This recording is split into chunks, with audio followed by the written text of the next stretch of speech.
Une fois que le smartphone, la tablette ou l'ordinateur est lié au four que nous voulons contrôler à distance et que nous avons ouvert l'accès direct préalablement sauvegardé sur le bureau de notre appareil, tous ces éléments nous apparaissent et forment le panneau de contrôle à distance. On trouve d'abord la liste de sélection des appareils. Ce menu déroulant nous permet de sélectionner l'appareil souhaité dans la liste. Ici, nous trouverons tous les fours MyChef que nous avons connectés au contrôle à distance. Le bouton On/Off est le bouton de mise en marche et d'arrêt de l'appareil, à ne pas confondre avec le bouton Start/Stop qui sert à démarrer et arrêter les cuissons du four. Ensuite, nous voyons l'indicateur d'our qui nous indique si la porte du four est ouverte ou fermée.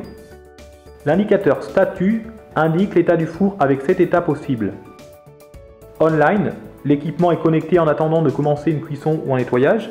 Offline, l'appareil n'est pas connecté. Cooking, l'appareil est en marche et une cuisson est en cours.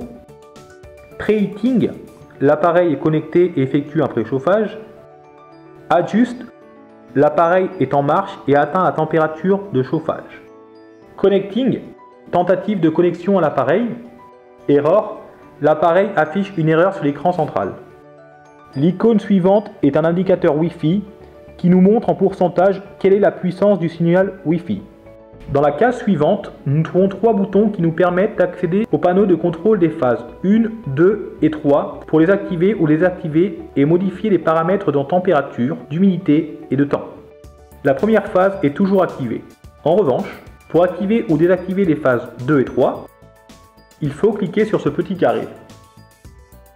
En dessus, nous voyons 3 colonnes, paramètres, setPoint et realPoint. Dans la première sont inscrits les paramètres que l'on peut modifier, c'est-à-dire la température, l'humidité et le temps. Dans la deuxième colonne, setPoint, nous marquons les paramètres dont nous avons besoin pour la prochaine cuisson. La température est exprimée en degrés Celsius, l'humidité en pourcentage et le temps en minutes. La troisième colonne, realPoint, indique la valeur des paramètres de température et d'humidité en temps réel. Elle indique aussi le temps qui s'est écoulé depuis le début de la cuisson. Enfin, dans la case, nous trouvons le bouton Fan Speed, qui indique la vitesse du ventilateur et nous pouvons choisir entre 2 options, lente, slow, ou rapide, fast. Le contrôle à distance nous donne la possibilité d'entrer un nombre infini de recettes qui seront compatibles et visibles par tous les fours associés, à partir desquels elles pourront être séparées. En dehors de la case, il y a un menu où apparaît une liste des recettes entrées par l'utilisateur. Pour ajouter une recette, il vous suffit de cliquer sur la première icône et de remplir les différents champs du formulaire qui s'ouvre. On met le nom de la recette que l'on veut entrer, la température, l'humidité, le temps de cuisson et la vitesse du ventilateur que l'on souhaite. Pour éditer une recette, il faut cliquer sur ce bouton et le même formulaire que celui que nous avons vu auparavant s'ouvrira, mais avec les données saisies au moment de sa création. Il suffira ensuite de modifier les anciennes données par les nouveaux paramètres souhaités. Ce bouton envoie au four les paramètres de cuisson de la recette sélectionnée dans la boîte de sélection des recettes. Pour activer la recette, il suffit de cliquer sur le bouton Start/Stop. Si nous voulons supprimer une des recettes, nous devons sélectionner la recette dans la boîte de sélection des recettes et cliquer sur cette icône.